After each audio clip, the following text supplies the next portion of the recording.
gawe iki putih meneh? Ah. Hah? Klenteng kuning. Ah. Lah kok ngerti jenengku? Kaget to.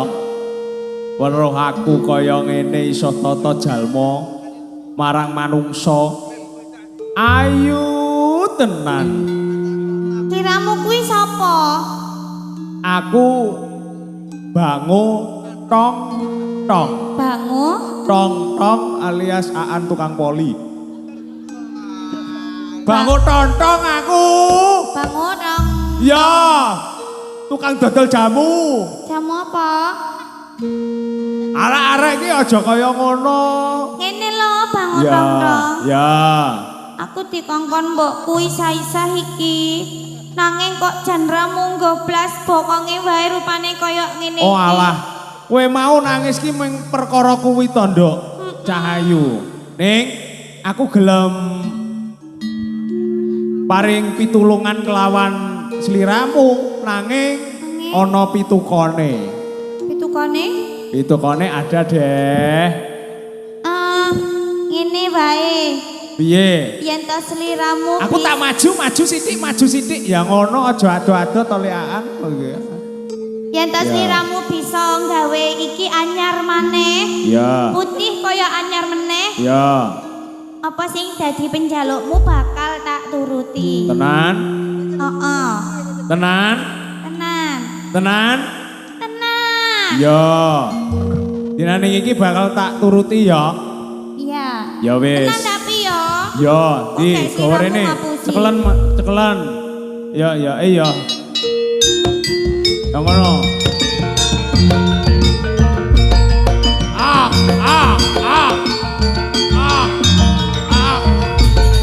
Wah, lanjut ke situ air kena. Wah.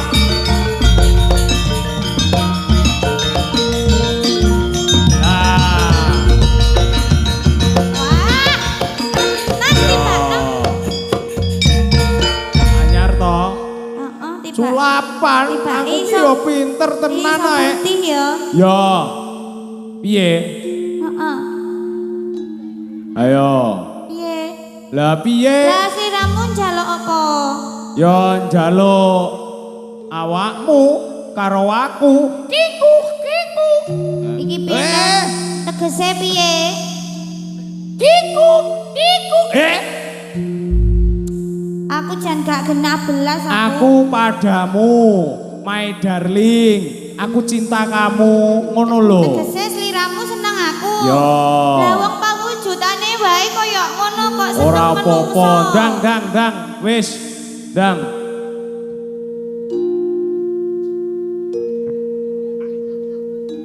Aku gelem ngimbangi tresnomu. Piye? Nanging aku njaluk daging sak tampel. Daging sak tampel. Lah piye kok iso njaluk daging sak tampel ki Ya lho? pokoke aku njaluk kudu dipinangkani dhisik. Ono. Oh, sliramu bakal tak imbangi. Ngono. Iya. Oh alah tenan ya. Heeh. Ya wis, yen ngono sik aku tak manggon ning sisih kene. Reno, lah kene. Heeh, madhep rono ndang ya. Nan ya. Ya. Nan ya.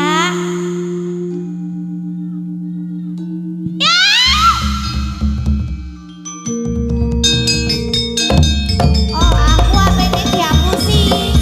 Wong pawujudane wae kewan kok apene seneng karo menungso lumrah.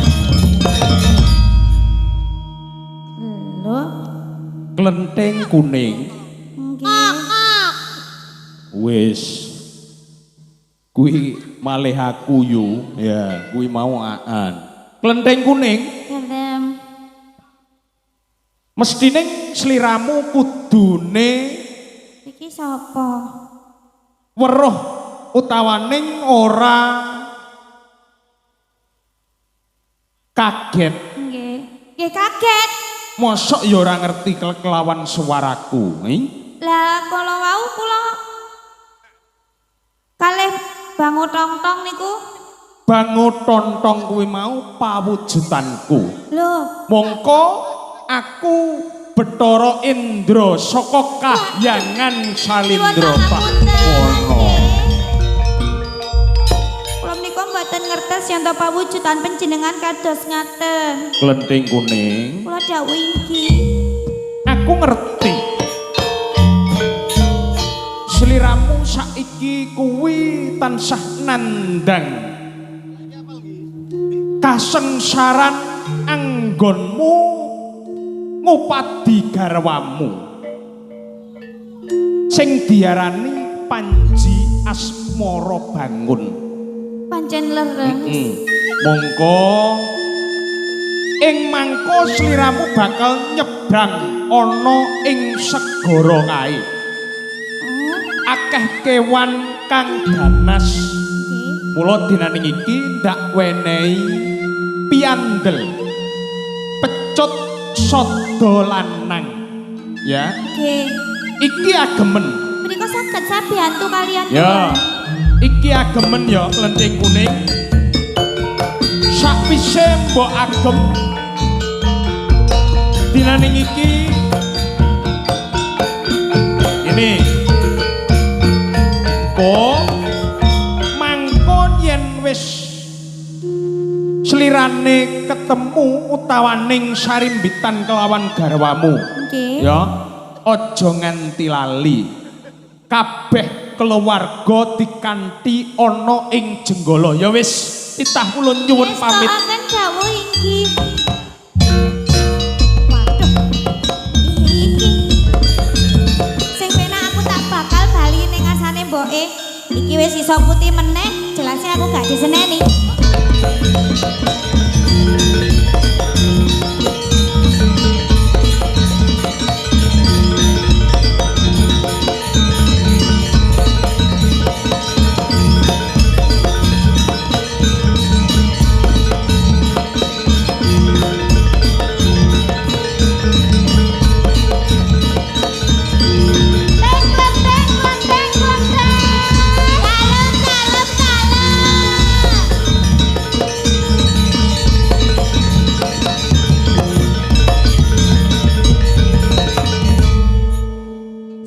Kabeh wis nindakke mau apa jare simbok to? Sampun. Klenthing Kuning ndi? Kirangan paling no ya urung mari. Ning, Paling ya urung mari to, Mbok. Kok paling kintir lho, Kak, Mbok. Paling. waduh lek kinter ditemu bajul piye? Bene. Lah, wis urip bae.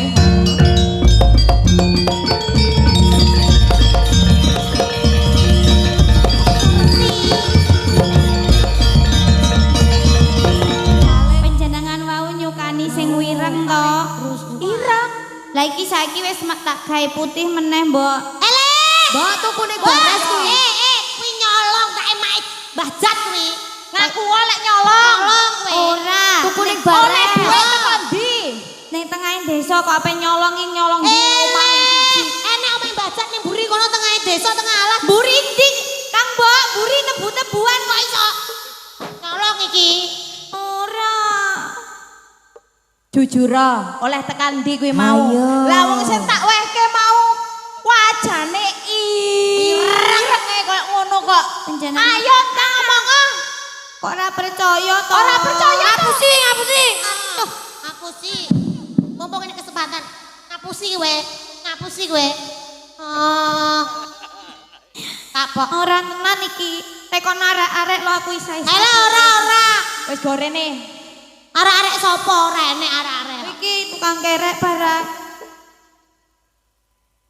Gendok Cahayu, Nggih. kabeh klenting-klenting anak ibuke sing ayu. Kabeh. Aduh. Simbok ki mau krungu-krungu ya, Nduk.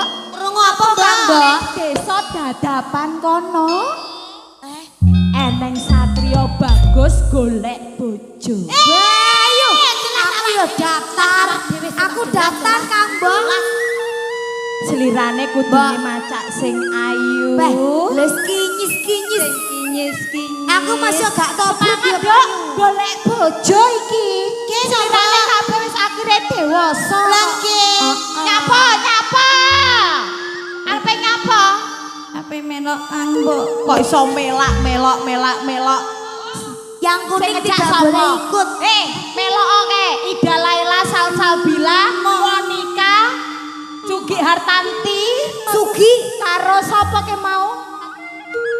Paginawati. Wis ora usah selak kesuwen yo, Nduk.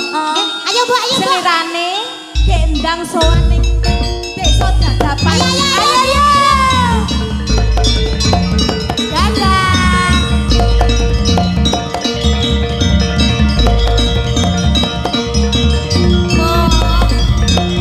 Yeah.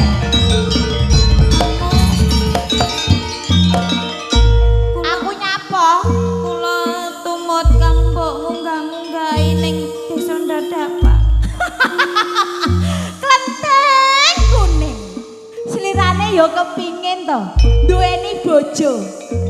Heh, pingin. Lah kok kono iki kok pingin-pingin karo Kang Mbokmu. Kene. Kok penak men awakmu iki semua cak ayu kaya ngono. Tapi aku di keparengake nderek. Iya, kudune awakmu kok tak pacai dhisik. Macak, Go. macak ben ayu. Iya.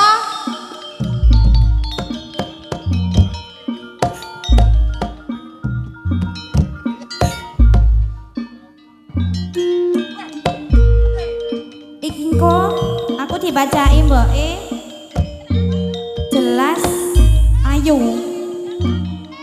Aku melok Kang Mbok munggah-munggahi. Mboke endang to. Apa? Sik, Aku kok selak ditinggal lho. ora sabar.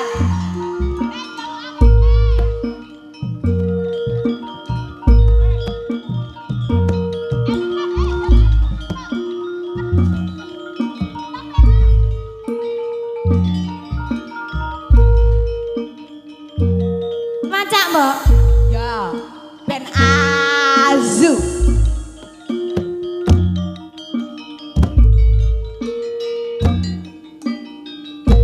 Menang. Jawab ae kok rumah. Iya. Kok arepe ngembar-ngembari anakku sing ayu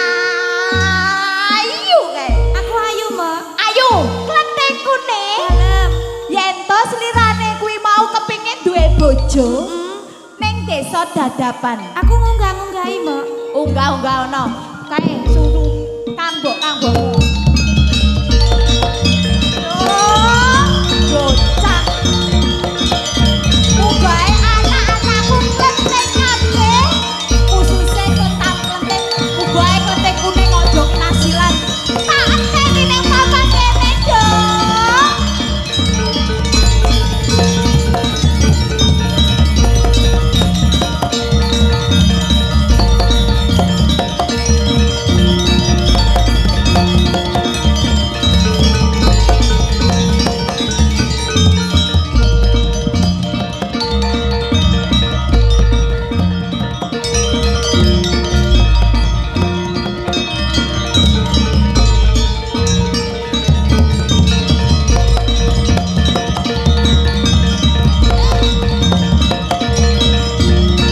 Ayo Kang Mbok lari Kang Mbok.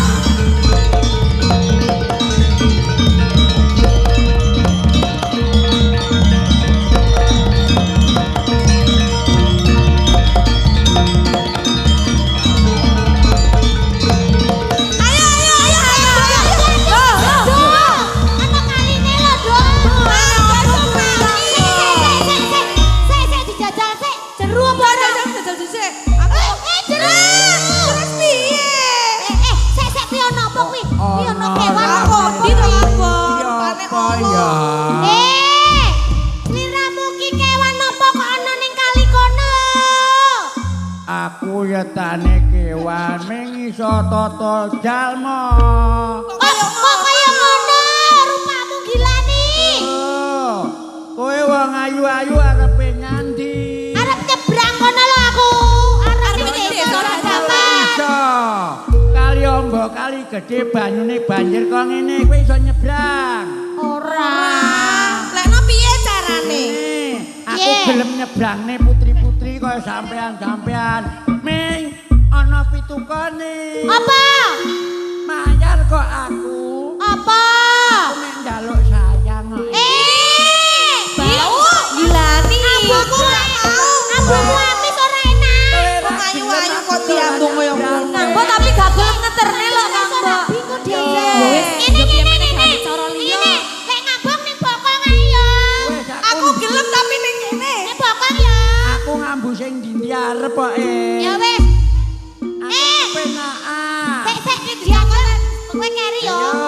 Gelem Loro-loro sih ya. gelem tak Ayo, wis. lho. Ayo. Jeprok, ayo.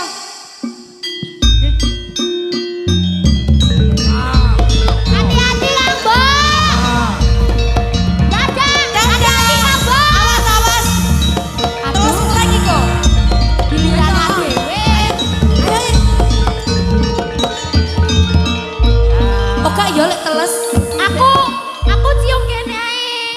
Aku cium bokong Siti kae. Sing kono njaluk kene, sing tengah njaluk sing. Aku sikut ae wis. Meng aja mak puncakne lho ya.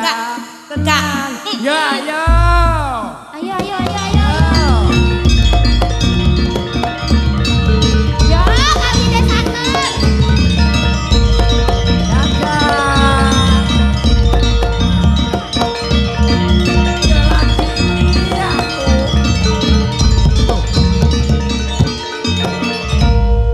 Tak wis ngono kok ana gondo wangi. Ane ndi lho? Pak Pak D. Tuyu. Kok Tuyu apa empet apa piting iki? anu. Loh, krungu suara. Ndase kok jentrung metu capite ndur nek mlembungan. Jenenge sapa? Yuyu modern ae. Tuyu. Oh, lah iki. Wong ayu sapa aranmu? Aku penting kuning. Penting kuning. Aku tujuanmu apa ning dina? ning desa Dadapan. Aku seberangna rono kaya Kang Mbokku mau. Aku gelem kok wong ayu nyebrangke sampean.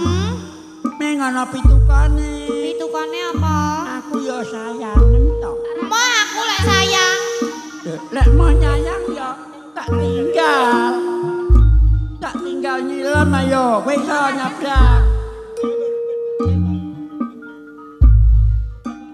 Panjenengan gak gelem nyebrangke. Ayo mah to, wong kowe mah ngokos. Berarti nantang kelawan kenting kuning. Iya.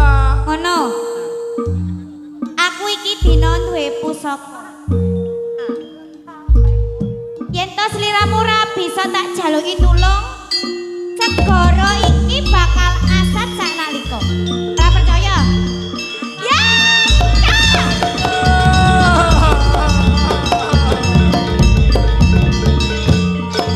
Kan aku udah bilang. Penting kuning. Aku njaluk urip. Nan, Aku njaluk urip tulungan aku. wis mau aku nulungi wis aku tak nyebrang dhewe wae. Aku ada.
Daya. Nuwun sewu sih, Mbak.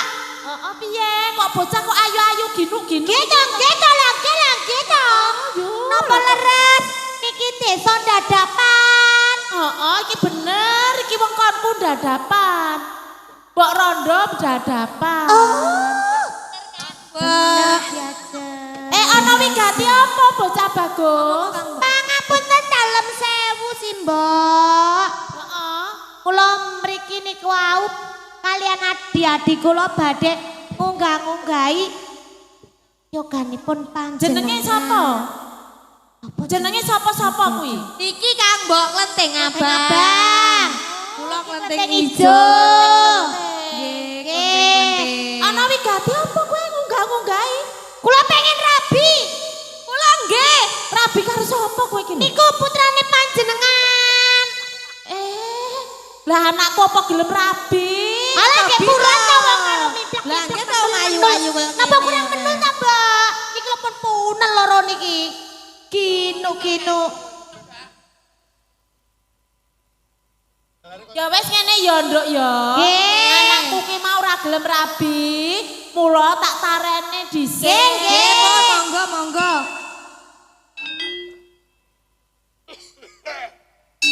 Golek karo aku lho.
Ditolak. Arep apa kowe, Nduk? Anu pangapunten nggih. Anu Mbok ajenge ngunggah-ngunggahi. Ngunggah-ngunggahi anakku andane lumut. Alah, panjenengan elek kok dadi ya ditolak. Jenengmu sapa jenengmu? Kula Klenteng Kuning. Kono Klenteng Kuning kene pentil kuning iki. Klenteng Kuning. Nggih. Ambumu kaya ngene. Apa gelem anakku? Ya panjenengan anu ditakoni luwih dhisik. Oh, yen ngono, yen kowe iki mau pambeng ra kena tak penggak, ya wis tak takonane ya. Nggih. Putraku si Ande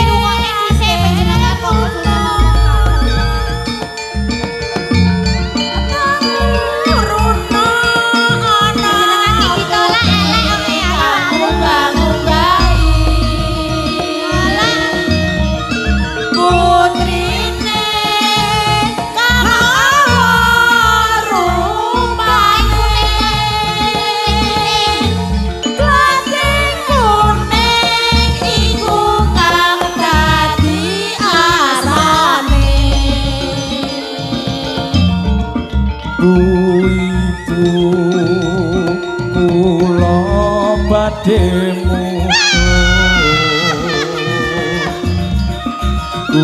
ibu kula